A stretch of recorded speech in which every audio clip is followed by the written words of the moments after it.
Welcome to రవికిరణాలు TV bulletin ముందుగా headlines చూద్దాం. అనకాపల్లి జిల్లా పిసినికాడ వద్ద చేయూత నిధుల విడుదల సభకు హాజరైన సీఎం జగన్. చంద్రబాబు పేరు చెప్తే మోసాలు గుర్తొస్తాయని వెల్లడి. దత్తపుత్రుడి పేరు చెప్తే వివాహ వ్యవస్థకే కలంకమని వ్యాఖ్యలు.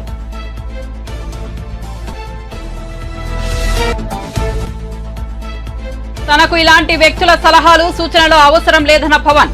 చిత్తూరు జిల్లా ఒక కుటుంబం చేతిలో బంద్ అయిందని విమర్శ. వైసీపీకి కొమ్ము కాస్తున్న పోలీసులు జాగ్రత్తగా ఉండాలని హెచ్చరిక.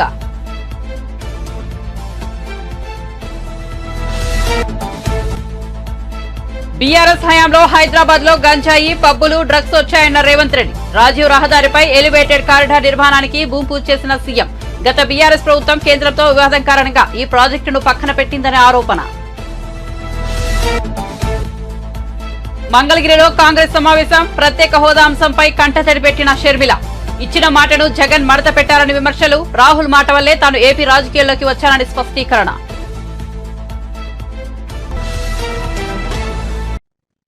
ఇక వార్త వివరాల్లోకి వెళ్తే 4వ విడత వైఎస్ఆర్ చేయూత నిధుల విడుదల కార్యక్రమం నేడు అనకాపల్లి జిల్లా పిసినికాడ గ్రామంలో జరిగేది. ఈ సందర్భంగా సీఎం జగన్ ప్రసంగిస్తూ చంద్రబాబు దత్తపుత్రుడి పేర్లు చెప్తే ఏం గుర్తొస్తుంది అని ప్రశ్నించారు. చంద్రబాబు పేరు చెప్తే 3 సార్లు ముఖ్యమంత్రిగా ఉండి అక్కా చెల్లెంలకు చేసిన మోసాలు గుర్తొస్తాయని విమర్శించారు. పొదుపు సంఘాలకు చేసిన దగా గుర్తొస్తుంది. చంద్రబాబు విశ్వసనీయత లేనివాడన్న విషయం గుర్తొస్తుందని ఆయన పేర్కొన్నారు. ఇక దత్తపుత్రుడి పేరు చెప్తే వివాహ వ్యవస్థకే కలంకమని సీఎం జగన్ వ్యాఖ్యానించారు. వివాహ వ్యవస్థకే మాయని మచ్చ అని పేర్కొన్నారు. ఈ విలువలు పాటించిన దత్తపుత్రుడు కార్లు మార్చినట్టు భార్యలను మార్చుతాడని వ్యంగ్యం ప్రదర్శించారు. అక్షరాల 16,55,991 మంది అక్క చెల్లెమ్మలు ఈరోజు ఏదో ఒక వ్యాపారం చేస్తూ తమ కుటుంబాన్ని కొడతా ఉన్నా. గతంలో ఏనాడైనా కూడా ఇలాంటి పథకాలు కాపు అక్క చెల్లెమ్మలకు, నా ఈబీసీ అక్క చెల్లెమ్మలకు వారికి కూడా ఏటా 15,000 రూపాయలు ఇస్తూ కాపు నేస్తం కింద ఈబీసీ నేస్తం కింద వారి ఆర్థిక పటిష్టతకు కూడా తోడ్పాటు ఇస్తా ఉన్న ప్రభుత్వం కూడా మీ బిడ్డ ప్రభుత్వమే అని కూడా చెప్పడానికి గర్వపడతా ఉన్నాను. గతంలో ఎప్పుడూ జరగని విధంగా, ఎప్పుడూ కూడా చూడని విధంగా అడుగులు పడతా ఉన్నాయన్నది ఆలోచన చేయమని అడుగుతా ఉన్నా. గత ప్రభుత్వంలో, చంద్రబాబు ప్రభుత్వంలో అక్క చెల్లెమ్మలకు అందింది. బ్యాంకులకు వెళ్ళి ఆ బ్యాంకుల నెలల్లోనే ఆ అక్క చెల్లెమ్మల స్వయం కృషి అయితేనేమి ఈ రెండు కలవడంతో ఈ రోజు నా అక్క చారత పరంగా నా అక్క చెల్లెమ్మల కుటుంబాలకు అది చూపించి ఆ అక్క చెల్లెమ్మ మరో వంక మనకు ప్రతిపక్షంగా ఉన్న చంద్రబాబు గారు, ఆయనతో పాటు దత్తపుత్రుడు, వీరిద్దరి పేరు చెబితే అక్క చెల్లెమ్మలకు ఏం గుర్తుకొస్తుంది? చంద్రబాబు పేరు చెబితే 3 సార్లు సీఎంగా అక్క చెల్లెమ్మలకు చేసిన మోసాలు, వంచనలు అక్క చెల్లెమ్మలకు గుర్తుకొస్తాయి చంద్రబాబు గారి పేరు చెబితే. పొదుపు సంఘాలకు చేసిన దగా గుర్తుకొస్తుంది చంద్రబాబు గారి పేరు చెబితే. విశ్వసనీయత లేని చంద్రబాబు గుర్తుకొస్తాడు. చంద్రబాబు పేరు చెప్పినప్పుడల్లా అక్క చెల్లెమ్మలకు గుర్తుకొచ్చేది. మరి దత్తపుత్రుడి పేరు చెబితే వివాహ వ్యవస్థకే ఓ కలంకం,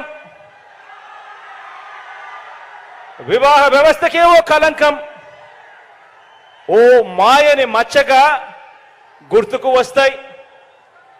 కార్లు మార్చినట్టు భార్యలను మార్చేది,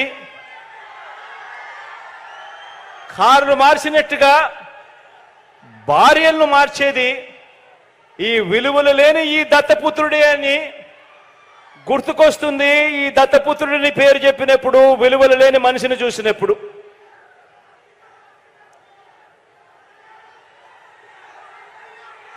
వీరిద్దరూ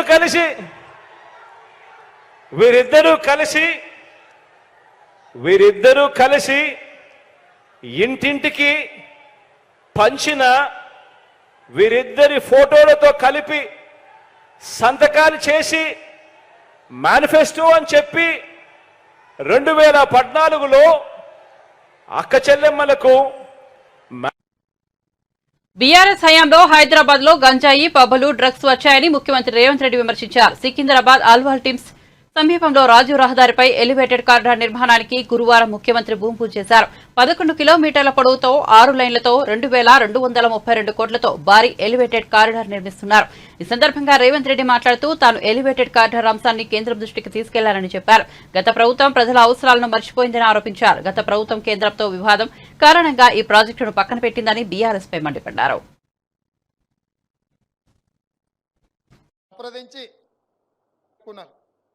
మీకేం ఇబ్బంది లేదు కానీ ఉత్తర తెలంగాణ చేసిండ్రు దూరదృష్టితోని ఆనాడు కాంగ్రెస్ పార్టీ ఆనాటి ప్రభుత్వం తీసుకున్న నిర్ణయాల వల్ల గత 10 సంవత్సరాలు బీఆర్ఎస్ అధికారంలో ఉన్నప్పుడు హైదరాబాదు నగరంలో ఏదైనా ఒకటి శాశ్వతమైన అభివృద్ధి చేసిండ్రా మీరు ఒక్కసారి ఆలోచన చేయండి.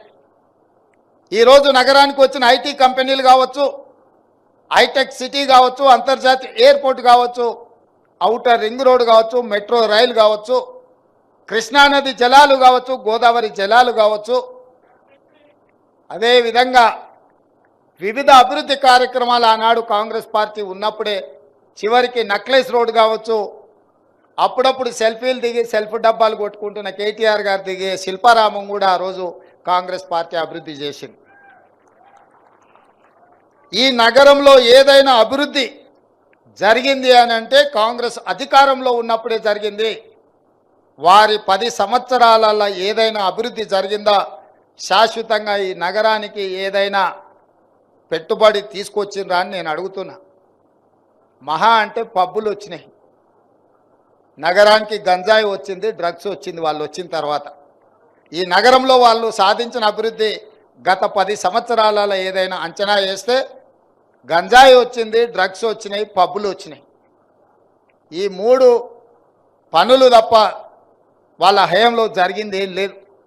అందుకే మేము వచ్చిన ఎంబడే రాష్ట్ర అభివృద్ధి కోసం అవసరమైన ప్రణాళికలన్నిటిని సిద్ధం చేసుకొని కేంద్ర ప్రభుత్వాన్ని, కేంద్ర మంత్రులను, ప్రధానమంత్రిని కలిసి రాష్ట్ర అభివృద్ధి కోసం మేము కృషి చేస్తున్నాం. ఆ కృషిలో భాగంగానే ఇవాళ 40 సంవత్సరాల ఆకాంక్ష ఉత్తర తెలంగాణ అభివృద్ధికి ముఖద్వారమైన ఈ ఎలివేటెడ్ కారిడార్స్ దాదాపుగా 2,500 కోట్ల రూపాయలతోని 18.5 కిలోమీటర్లు 6 లేన్ రోడ్డు ఈరోజు మనం ప్రారంభించుకున్నాము.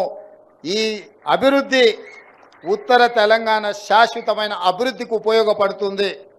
అందుకే మా ప్రభుత్వం బేసజాలు లేకుండా కేంద్ర ప్రభుత్వంతో సంప్రదింపులు జరిపి ఇతర కార్యక్రమాలను కూడా మనము తీసుకొస్తున్నాము. భవిష్యత్తులో కూడా అభివృద్ధి కార్యక్రమాల కోసము కేంద్ర ప్రభుత్వాన్ని మేము అడుగుతూనే ఉంటాం, రాబట్టుకునే ఉంటాం. ఒకవేళ ఇవ్వకపోతే ఖచ్చితంగా ప్రణాళికబద్ధంగా కేంద్ర ప్రభుత్వంతో కొట్లాడతాం. ఇందులో ఎలాంటి శశబిషలకు తావు లేదు. రాష్ట్ర ప్రయోజనాల కోసం అవసరమైతే ఎవరితోనైనా కొట్లాడే శక్తి మాకుంది. ఆ శక్తి మీరు ఇచ్చిండ్రు. ఆ శక్తిని దృష్టిలో పెట్టుకునే నగర అభివృద్ధికి మేము కృషి చేస్తాం. నగరాన్ని అభివృద్ధి పదం వైపు నడిపిస్తాం. హైదరాబాద్ నగరం అంటే అంతర్జాతీయ ప్రమాణాలతోనే అభివృద్ధి చేయాలన్న ప్రణాళికతోని ఫేజ్ 2 మెట్రో పనులను ఈరోజు దాదాపుగా 75 కిలోమీటర్ల ప్రారంభించడానికి 8 తారీఖు రోజు మనం శిలాఫలకం వేసుకుంటున్నాం. ఇదే కాకుండా 55 కిలోమీటర్లు మూసీ రివర్ని. చిత్తూరు వైసీపీ ఎమ్మెల్యే ఆరణి శ్రీనివాసులు పవన్ కళ్యాణ్ సమక్షంలో జనసేనలో చేరారు. ఈ సందర్భంగా పవన్ మాట్లాడుతూ ప్రజారాజ్యం పార్టీలో ఉన్నప్పటి నుంచి తనకు శ్రీనివాస్ తెలుసునని చెప్పారు. తనతో కలిసి ప్రయాణిస్తారని శ్రీనివాస్ చెప్పారని తెలిపారు. చిత్తూరు జిల్లా ఒక కుటుంబం చేతిలో బందీ అయిపోయిందని విమర్శించారు. పెద్దిరెడ్డి, మిథున్ రెడ్డిలతో తనకు వ్యక్తిగత వైరమేమీ లేదని చెప్పారు.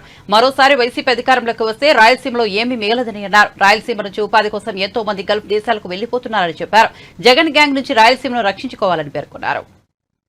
నిదర్శనంగా కోసం చెప్తున్నాను. ఈ సంఘటన ఒక 2.5 నెలల తర్వాత ఆ తల్లి పడ్డ ఏడుపు నన్ను ఎప్పుడు కదిలించేశాడు. నేనేం చెప్పానంటే, నాకు ఆ తల్లి 14 ఏళ్ల బిడ్డను కోల్పోయిన తల్లి దివ్యాంగురాలు. మళ్ళీ తను కర్నూలుకి నేను వస్తానని చెప్పండి, ఇది దేశం అంతా తెలియాలి ఈ బిడ్డ జరిగిన అన్యాయం అంటే. పోలీసులు కేసులు తీసుకోవట్లేదు. ఏదన్నా ఏదైతే వేటాడబడుతున్నాయో అవి తిరిగి వెనక్కి తిరిగినాయి అంటే, వేటాడబడుతున్న క్రూర మృగాలు కూడా పారిపోయేంత గొప్ప నేలది, చదువుల నేలది. కోస్తా ప్రాంతానికంటే కూడా హైయెస్ట్, అత్యధికంగా పంట పండే నేలది ఒకప్పుడు. మనకి మిగతా నేల కర్ణాటకకి వెళ్ళక ముందు. అలాంటి గొప్ప నేల ఈ రోజున ప్రతి ఊర్లో, ప్రతి నియోజకవర్గంలో కొద్ది మంది చేతుల్లో కబంధ హస్తాలు ఇరుక్కుపోయింది. మన కొట్టే సాయిని శ్రీకాళహస్తిలో ఆ సీఏ ఎవరు చెంపదెబ్బ కొడితే నాకు చాలా కదిలిపోయింది. నిరసనకు కూడా మీకు చెప్పడానికి వీలు లేదంటే, నేను ఢిల్లీకి వెళ్తా వచ్చాను. నాకు ఒకటే అనిపించింది, ఇక్కడ కొట్టే సాయి లాంటి నిలబడే వాళ్ళకి ధైర్యం చెప్పాలి, ఇక్కడ నేను రావాలి, అందుకని వచ్చిన రోజున. ఇది చెప్తున్నానంటే, మనందరం సమిష్టిగా ఆలోచించకపోతే కొంతమంది చేతిలోకి అధికారం ఉండిపోద్ది. మనలో మనం కొట్టుకుంటా ఉన్నాం, మనలో మనం విడిపోతూ ఉన్నాం. నాయకుడు ఎవరని కాదు, మన సమూహానికి పనిచేసేవాడా కాదా, రాయలసీమ ప్రాంతానికి న్యాయం చేసేవాడా కాదా, అదే చూడండి. నేనైతే ఎక్కడికి పారిపోను. నిన్న రాత్రి కూడా నేను పనిచేసే స్టాఫ్ కింద పోలీసులు వచ్చి, ఇక్కడ మనం కొంచెం రెంట్కి తీసుకుంటే బిల్డింగ్లు, పోలీసులు వచ్చి మన దగ్గర పనిచేసే స్టాఫ్ని భయపెట్టే స్థాయికి వెళ్ళిపోతా ఉన్నారు. జగన్ ప్రభుత్వానికి ఒకటే చెప్తున్నాను, జగన్ ఇది 2009 కాదు, జగన్ ఇది 2024. మర్చిపోయి మీకు చెప్తున్నాను, ముఖ్యంగా మీరందరూ రాయలసీమ ప్రాంతం నుంచి వచ్చారు కాబట్టి చెప్తున్నాను. నేను ప్రాణాలకు తెగించి వచ్చాను రాజకీయాల్లోకి. నేను భయపడను. నేను రౌడీజంకి మంగళగిరిలో ఏర్పాటు చేసిన కాంగ్రెస్ పార్టీ సమావేశంలో పీసీసీ చీఫ్ వైఎస్ షర్మిల ప్రసంగించారు. ఇప్పటికైనా పోరాడకపోతే రాష్ట్రానికి ప్రత్యేక హోదా ఎప్పటికీ దక్కదని అన్నారు. కొత్తగా ఏర్పడిన ఆంధ్రప్రదేశ్ రాష్ట్రానికి ప్రత్యేక హోదా ఊపిరి వంటిదని, కానీ తల్లి లాంటి రాష్ట్రానికి జగన్ వెన్నుపోటు పొడిచారని షర్మిల విమర్శించారు. ఇచ్చిన మాటను జగన్ మడత పెట్టారని, అలాంటి వ్యక్తి వైఎస్ వారసు అవుతాడా అని ప్రశ్నించారు. ఇక తాను ఏపీ రాజకీయాల్లోకి వచ్చింది వ్యక్తిగత కారణాలతో కాదని స్పష్టం చేశారు. అలాగైతే తాను 2019లోనే ఏపీ రాజకీయాల్లోకి వచ్చి ఉండేదానని వివరించారు. ఏపీకి ప్రత్యేక హోదాపై భరోసా ఇచ్చిన ఏకైక వ్యక్తి రాహుల్ గాంధీ. ఆయన మాట వల్లే తాను ఏపీ రాజకీయాల్లో ప్రవేశించానని షర్మిల పేర్కొన్నారు. నిలబడలేని మీరా రాజశేఖర రెడ్డి గారి వారసు పోని జగనన్న గారు రక్తం పచ్చుకుని పుట్టారు కదా, ఉందా జగనన్న గారికి ఆలోచన? రాజశేఖర రెడ్డి గారు జలయజ్ఞంలో ప్రాజెక్టు 54 ప్రాజెక్టులు మొదలు పెట్టాడు. ఆంధ్ర రాష్ట్రంలో 12 ప్రాజెక్టులు పూర్తి చేస్తే 42 ప్రాజెక్టులు ఇంకా అలాగే ఉంటే ఏమన్నాడు జగనన్న గారు? నేను 6 నెలల్లో పూర్తి చేస్తానన్న జగనన్న గారు రాజశేఖర రెడ్డి గారు తలపెట్టిన ప్రాజెక్టులనైనా పూర్తి చేశారా? ఎన్ని పూర్తి చేశారు? 10 చేశారా? 5 చేశారా? 2 చేశారా? మీరా రాజశేఖర రెడ్డి గారి వారసు? ఆంధ్ర రాష్ట్ర ప్రజల కోసం నిలబడలేని మీరా రాజశేఖర రెడ్డి గారి వారసులు. ఇదేనా మాట నిలబెట్టుకోవడం అంటే? మడమ తప్పకపోవడం అంటే? ఇచ్చిన మాటను మడత పెట్టారు కదా మీరా రాజశేఖర రెడ్డి గారి వారసు. ఆలోచన చేయాలి, రాష్ట్ర ప్రజలందరూ కూడా ఆలోచన చేయాలి. ఈరోజు వ్యక్తిగత కారణాల కోసం రాజశేఖర రెడ్డి బిడ్డ ఆంధ్ర రాష్ట్ర రాజకీయాలలో అడుగుపెట్టలేదు. వ్యక్తిగత రాజకీయాల కోసమే అయితే, వ్యక్తిగత కారణాల కోసమైతే రాజశేఖర రెడ్డి బిడ్డ 2019లోనే ఆంధ్ర రాష్ట్రంలో అడుగు పెట్టాల్సి ఉంది. కానీ ఈరోజు ఆంధ్ర రాష్ట్రంలో రాజశేఖర రెడ్డి బిడ్డ అడుగు పెట్టింది అంటే ఎందుకు పెట్టింది? ఎందుకంటే ప్రత్యేక హోదా కోసం కనీసం పోరాడే వాళ్ళు కూడా లేకపోయారు అని. మనం పోరాడకపోతే ఆంధ్ర రాష్ట్రంలో ప్రత్యేక హోదా ఎప్పటికీ రాదు. కాబట్టి ప్రత్యేక హోదా ఇస్తానన్న ఏకైక వ్యక్తి రాహుల్ గాంధీ గారు. మొట్టమొదటి సంతకం రాహుల్ గాంధీ గారు ప్రత్యేక హోదా మీద పెడతానన్నారు. కాబట్టి ఆ మాట పట్టుకొని రాజశేఖర రెడ్డి బిడ్డ ఈరోజు ఆంధ్ర రాష్ట్రంలో అడుగుపెట్టింది.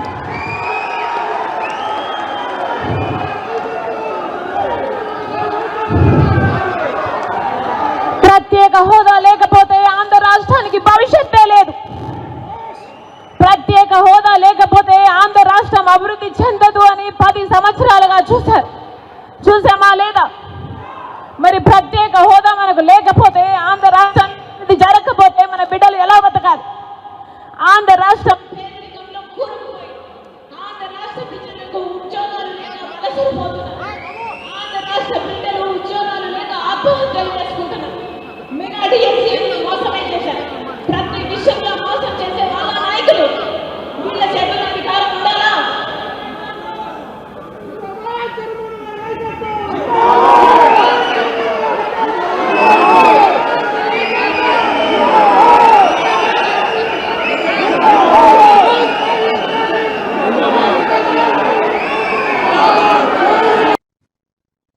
రేవంత్ రెడ్డి వ్యాఖ్యలకు BRS working president KTR counter ఇచ్చారు. రేవంత్ పక్కనే మానవ బాంబులు ఉన్నాయన్నారు కేటీఆర్. రేవంత్ కు ఫ్రస్ట్రేషన్ ఎక్కువైంది. రేవంత్ రెడ్డి 5 ఏళ్లు ముఖ్యమంత్రిగా ఉండాలి. కాంగ్రెస్ ఇచ్చిన 420 హామీలు అమలు చేయాలి. సీఎం రేవంత్ రెడ్డి, నువ్వు మగాడువైతే ఇచ్చిన హామీలు నిలుపుకోవాలని, దమ్ముంటే 100 రోజుల్లో 2 లక్షల రుణమాఫీ చేయాలన్నారు. అబద్దాలు చెప్పి రేవంత్ రెడ్డి గద్దెనెక్కారని మండిపడ్డారు కేటీఆర్.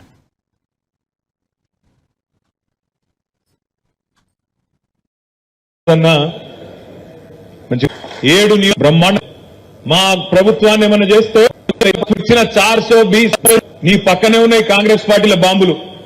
ఎవరో కాదు నీ కూల్చేది, నీ పక్కనున్న బాంబులే. నల్గొండ బాంబు, ఖమ్మం బాంబు, వాళ్ళే నీ గవర్నమెంట్ మీద వాళ్ళే చేస్తారు. చేసేదంతా మేమేం చేయం. మేము మనస్ఫూర్తి కోరుకుంటున్నాం రేవంత్ రెడ్డి గారు, నువ్వు 5 ఏళ్లు నిక్షేపంలాగా ఉండాలి. 5 ఏళ్లు ఉండాలి. నువ్వు ఇచ్చిన 420 హామీలు అమలు చెయ్యాలనే డిమాండ్ చేస్తున్నాం, చెయ్యాలనే కోరుకుంటున్నాం. ఎందుకంటే ప్రజలకు తెలిసి రావాలి, ప్రజలకు కూడా తెలిసి రావాలి. ఖచ్చితంగా ఎవరు గుర్రమో ఎవరు గాడిదో ప్రజలకు కూడా తెలిసి రావాలి. ఎందుకంటే ప్రజలకు తెలుస్తుంది, వెలుగు చీకటి రెండు చూస్తేనే వెలుగు విలువ తెలుస్తుంది. కేసీఆర్ ను రేవంత్ రెడ్డిని ఇద్దరిని చూసినాకనే ప్రజలకు కూడా మన నాయకుడి యొక్క గొప్పతనం ఏందో తెలుస్తుంది అనే మాట కూడా ఈ సందర్భంగా నేను విజ్ఞప్తి చేస్తా ఉన్నా. అందుకే రేవంత్ రెడ్డి గారు బీపీ పెంచుకొని ఆగమాగం కాకు, నీవు బీపీ గోలు వేసుకో, మంచిగా సల్లకు కూసో. నీకు మా వైపు నుంచి ఏం ప్రమాదం లేదు. నీకు ప్రమాదం అంటూ ఉన్నదంటే నీ పక్కన కూర్చొని నీ కాంగ్రెస్ లతో ఉన్నది తప్ప మా నుంచి నీకేం బాధ లేదు. నువ్వు 5 ఏళ్లు కొనసాగు, నువ్వు అట్లే ఉండు. 420 హామీలు ఇచ్చినావు, 1 కాదు 2 కాదు, 420 హామీలు ఇచ్చినావు. ఆ 420 హామీలు నిలబెట్టుకోకపోతే ఎంబడబడతాం, ఎంటాడతాం, ఇడిచిపెట్టమనే మాట కూడా నేను విజ్ఞప్తి చేస్తా ఉన్నా. మిత్రులారా, మీ అందరికీ నేను ఒకటే కోరేది, ఈరోజు మార్చి 7వ తారీఖు సరిగ్గా రేవంత్ రెడ్డి ప్రభుత్వం వచ్చి 90 రోజులు నిండిన రోజు ఈరోజు. మార్చి 17 నాడు 100 రోజులు నిండుతుంది. 100 రోజుల్లో చాలా చేస్తా అని చెప్పిండు రేవంత్ రెడ్డి గారు. ఏమేం చెప్పిండు ఒకసారి యాద్ చేసుకోండి. కేసీఆర్ బిచ్చమేసినట్టు ఇస్తున్నాడు 10,000 రైతు బంధు. నేను రాగానే 15,000 ఇస్తా, మీరొక్క 10 రోజులు ఆగితే నేను 15,000 రూపాయలు మీ ఖాతాలు ఇస్తా అన్నాడు. రైతు బంధు కాదు, రైతు భరోసా అన్నాడు. వచ్చిందా భరోసా? వచ్చిన రైతు బంధు? రైతు భరోసా కాదు, 15,000 కాదు, ఆ 10,000కే దిక్కులేని పరిస్థితి. ఇలా రైతులు పాపం కొంతమంది మోసపోయి.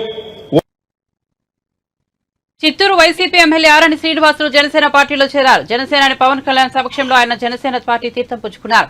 ఆరణి శ్రీనివాసులకు పవన్ జనసేన పార్టీ కండువా కప్పి ఆ పార్టీలోకి ఆహ్వానించింది. ఈ సందర్భంగా ఆరణి శ్రీనివాసులు మాట్లాడుతూ వైసీపీలో ఎన్నో అవమానాలు ఎదుర్కొన్నారని తెలిపారు. బలిజ సామాజిక వర్గానికి సంబంధించి రాయలసీమలో గెలిచిన ఒకే ఒక్క ఎమ్మెల్యేని తానేనని వెల్లడించారు.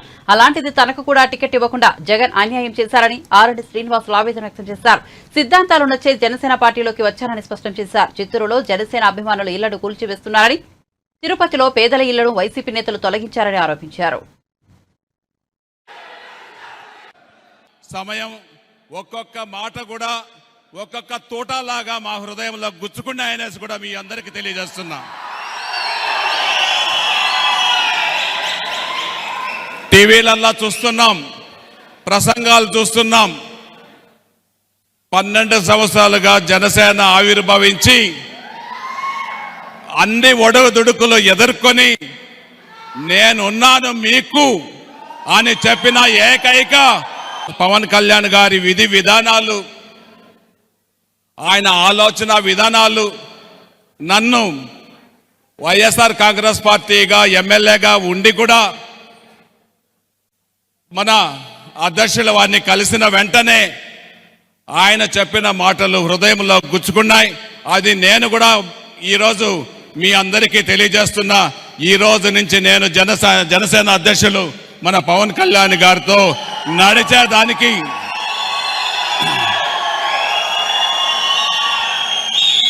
పవన్ కళ్యాణ్ గారి నాయకత్వంలో రాయలసీమను బలోపేతం చేసేదానికి నా వంతు కృషి చేస్తాననేసి కూడా ఈ సభాముఖంగా మీ అందరికీ తెలియజేస్తున్నా. మీరందరూ కూడా ఎన్నో ఒడిదుడుకులు ఎదుర్కొని మన నాయకులు పవన్ కళ్యాణ్ గారిని నమ్మి మీరు ఒక్కొక్క విలేజ్లో, ఒక్కొక్క పంచాయతీలో, ఒక్కొక్క డివిజన్లో కొంతమంది ఉన్నా కూడా మీరు సైనికుల వీర మహిళలు, వీర చిలకలూరిపేటలో ఈ నెల 17న టీడీపీ జనసేన ఉమ్మడి మేనిఫెస్టోను విడుదల చేస్తామని నాదెండ్ల మనోహర్ తెలిపారు. టీడీపీ నేత అచ్చెన్నాయుడుతో కలిసి మీడియాతో మాట్లాడుతూ ఆయన ఈ విషయాన్ని తెలిపారు. రాష్ట్ర భవిష్యత్తు కోసమే టీడీపీ జనసేనలు పొత్తు పెట్టుకున్నాయని చెప్పారు. ఇరు పార్టీల అభ్యర్థులను ప్రకటించిన తర్వాత రెండు పార్టీల మధ్య తగాదాలు పెట్టాలని వైసీపీ నేతలు ప్రయత్నించారని మండిపడ్డారు. 10 లక్షల మందితో చిలకలూరిపేట సభను నిర్వహిస్తామని చెప్పారు. చిలకలూరిపేట సభలో అందరూ భాగస్వామ్యులు కావాలని నాదెండ్ల కోరారు. వివిధ స్థాయిల్లో కమిటీలను ఏర్పాటు చేసి సభను విజయవంతం చేస్తామని చెప్పారు. జనసేనాని పవన్ కళ్యాణ్ భద్రతా సిబ్బందిని, జనసేన టీంలను పోలీసులు భయభ్రాంతులకు గురి చేస్తున్నారని విమర్శించారు. ప్రతిపక్షాలను పోలీసులతో భయపెట్టాలనే ప్రయత్నాలు సఫలం కావని అన్నారు. జనసేన నేతల ఇళ్లలోకి పోలీసులు చొరబడడం దారుణమని చెప్పారు. సూపర్ నిదానంతో రాష్ట్ర అభివృద్ధి లక్ష్యంగా టీడీపీ జనసేనలు ముందుకు సాగుతున్నాయని తెలిపారు. నమస్కారం. ఒక భరోసా నింపడానికి కోసం అంధకారంలో మన రాష్ట్రాన్ని నెట్టేశారు ఈ వైఎస్ఆర్సీపీ ప్రభుత్వం. అందులోంచి బయటికి తీసుకురావడానికి ఇరు పార్టీల నాయకులు కలిసికట్టుగా ఈ ప్రణాళికను ముందు తీసుకెళ్ళడానికి అనేక సందర్భాల్లో ఒక కొత్త ఉత్సాహం నింపడానికి వాళ్ళు చేసిన ప్రయత్నాన్ని ప్రజలందరూ కూడా గమనించాలి. చిలకలూరుపేటలో 17వ తారీఖున నిర్వహించబోయే ఈ ఉమ్మడి బహిరంగ సభ ఖచ్చితంగా ఇతర సభలతో పోల్చుకుంటే ఇది అందరం కూడా చరిత్ర సృష్టించే సభ. అందరి బాధ్యత ఉంది, అందరు దీంట్లో భాగస్వాములు అవ్వాలి. ప్రతి ఒక్కరూ ఏ విధంగా మనం ఈ సభ విజయం కోసం మనవంతు మనం సహకారం అందించగలుగుతామో ఆ విధంగా మనం ముందుకు అడుగు వేయాలని చెప్పి జనసేన పార్టీ అధ్యక్షులు పవన్ కళ్యాణ్ గారి కోరిక మేరకు మన జన సైనికుల్ని, వీర మహిళల్ని, పార్టీ నాయకులందరినీ కూడా మనస్ఫూర్తిగా ఈ సందర్భంగా వాళ్ళకి ఆహ్వానం పలుకుతున్నాం.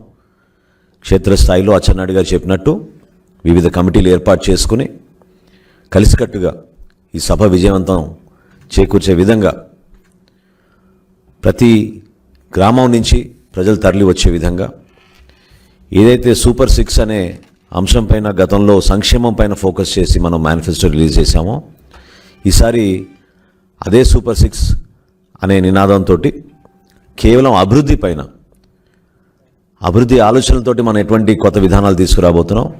రేపటి రోజున ప్రభుత్వం ఏర్పడిన తర్వాత ప్రతి కుటుంబానికి ఆ అభివృద్ధి ఫలాలు అందే విధంగా, ప్రతి ప్రాంతానికి అభివృద్ధి ఫలాలు అందే విధంగా తీసుకున్న నిర్ణయాలు ఆ రోజున ఆ సభలో ప్రకటించబోతున్నాం.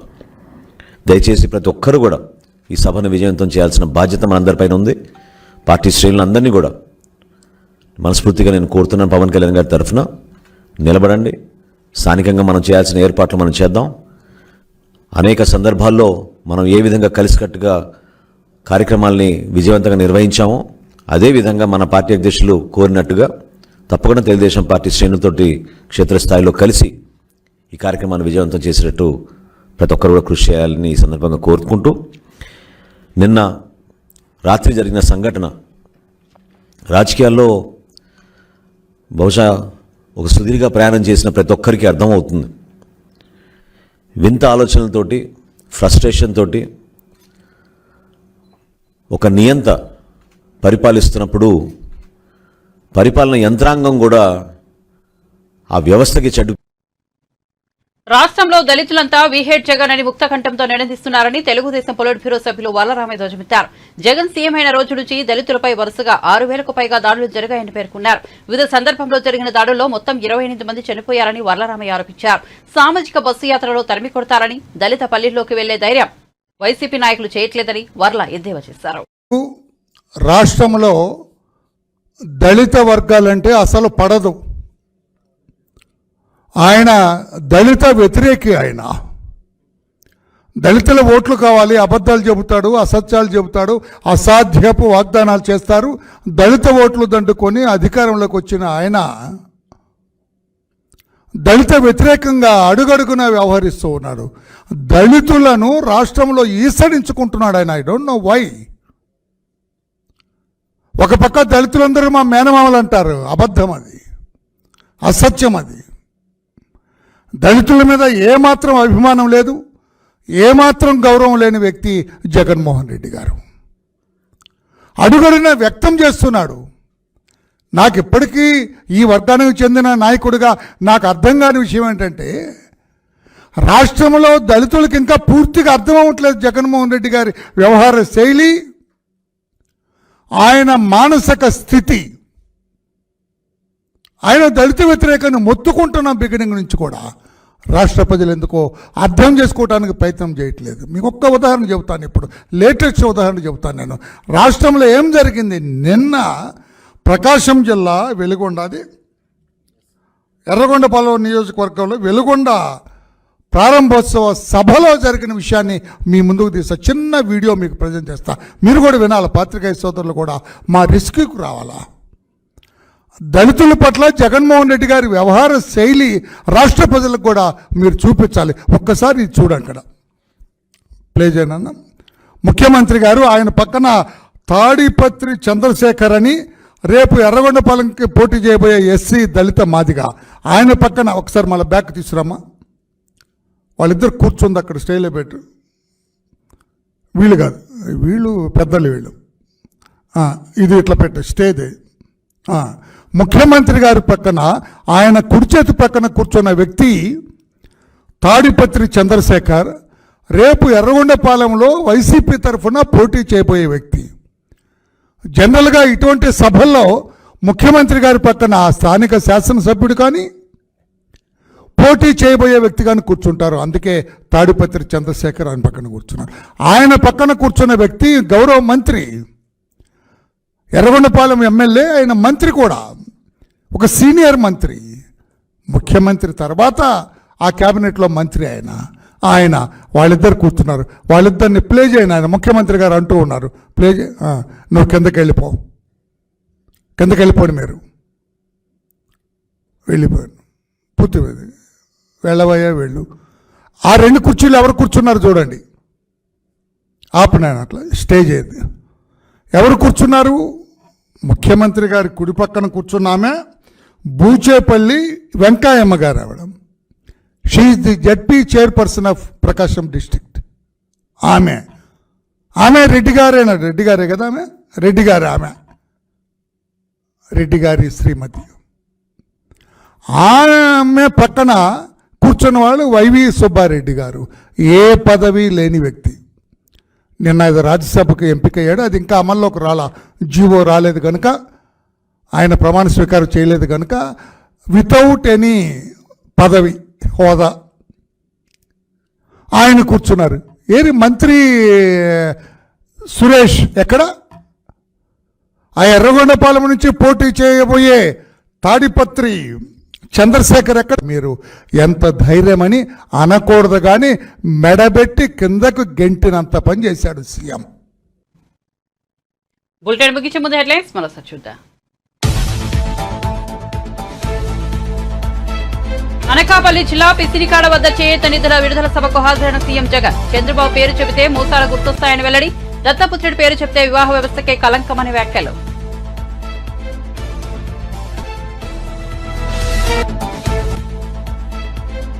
తనకు ఇలాంటి వ్యక్తుల సలహాలు సూచనలు అవసరం లేదన్న పవన్. చిత్తూరు జిల్లా ఒక కుటుంబం చేతిలో బందీ అయిందని విమర్శ.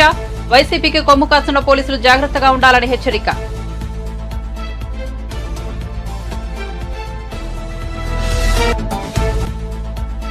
బీఆర్ఎస్ హయాంలో హైదరాబాద్ లో గంజాయి, పబ్బులు, డ్రగ్స్ వచ్చాయన్న రేవంత్ రెడ్డి. రాజీవ్ రహదారిపై ఎలివేటెడ్ కారిడార్ నిర్మాణానికి భూమి చేసిన సీఎం. గత బీఆర్ఎస్ ప్రభుత్వం కేంద్రంతో వివాదం కారణంగా ఈ ప్రాజెక్టును పక్కన పెట్టిందన్న ఆరోపణ.